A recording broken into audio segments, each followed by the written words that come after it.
श्री शिवाय नमस्तुभ्यम। दोस्तों, हर हर महादेव।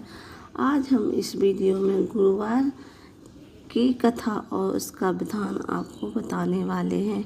आशा है आपको यह वीडियो पसंद आएगा, लेकिन उससे पहले अगर आप हमारे चैनल पर नए हैं तो चैनल को सब्सक्राइब करें। वीडियो पसंद आए तो लाइक करें, शेयर करें और कमेंट में हर हर महादेव श्री शिवाय नमस्तुभ्यम जरूर लिखें और बेल आइकन को दबाना ना भूलें, ताकि हमारे वीडियो की नोटिफिकेशन सबसे पहले आप तक पहुँचे। आपका ज़्यादा समय न लेते हुए अब हम वीडियो शुरू करते हैं। बृहस्पतिवार की विधि इस प्रकार है। इस दिन बृहस्पति देव महादेव जी की पूजा होती है। दिन में एक समय ही भोजन करें, पीले वस्त्र धारण करें, पीले पुष्पों को धारण करें।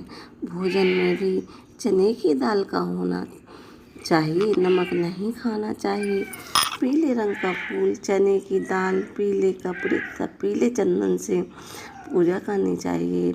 पूजन के पश्चात कथा सुननी चाहिए। इस व्रत के करने से बृहस्पति जी अति प्रसन्न होते हैं तथा धन और विद्या का लाभ होता है।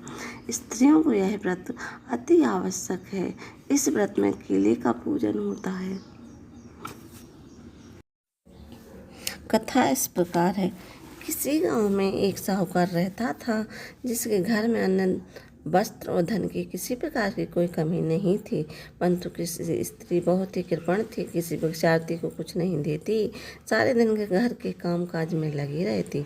एक समय एक साधु महात्मा बृहस्पतिवार के दिन उसके द्वार पर आए और भिक्षा की याचना की।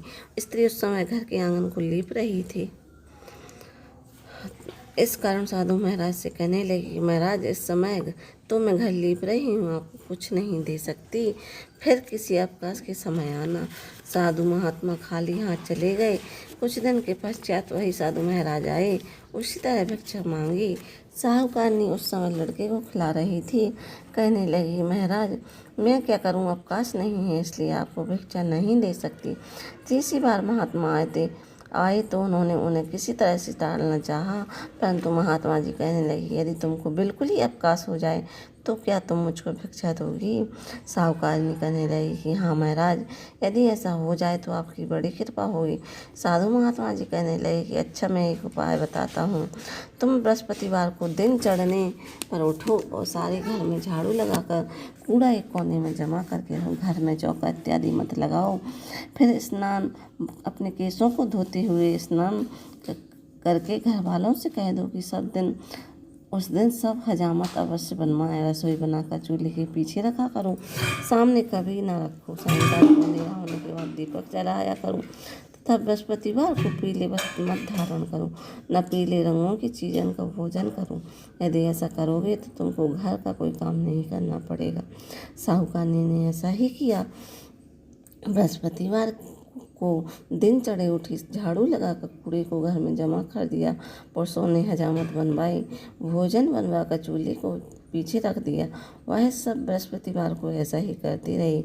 अब कुछ काल बाद उसके घर में खाने को दाना ना रहा। थोड़े दिनों में महात्मा फिर आए और भिक्षा मांगी, परंतु शैतानी ने कहा, महाराज, मेरे घर में खाने को अन्न नहीं है, आपको क्या दे सकती हूँ? तब महात्मा ने कहा कि जब तुम्हारे घर में सब कुछ था तब भी तुम कुछ नहीं दे रही थी, अब पूरा अवकाश है तब भी कुछ नहीं दे रही हो, तुम क्या चाहती हो वह कहो। तब सेठानी ने हाथ जोड़कर प्रार्थना की, महाराज, आप कोई ऐसा उपाय बताओ कि मेरे पहले जैसा धन दान हो जाए। अब मैं प्रतिज्ञा करती हूँ कि अश्वमेघ जैसा आप कहेंगे वैसा ही करूँगी।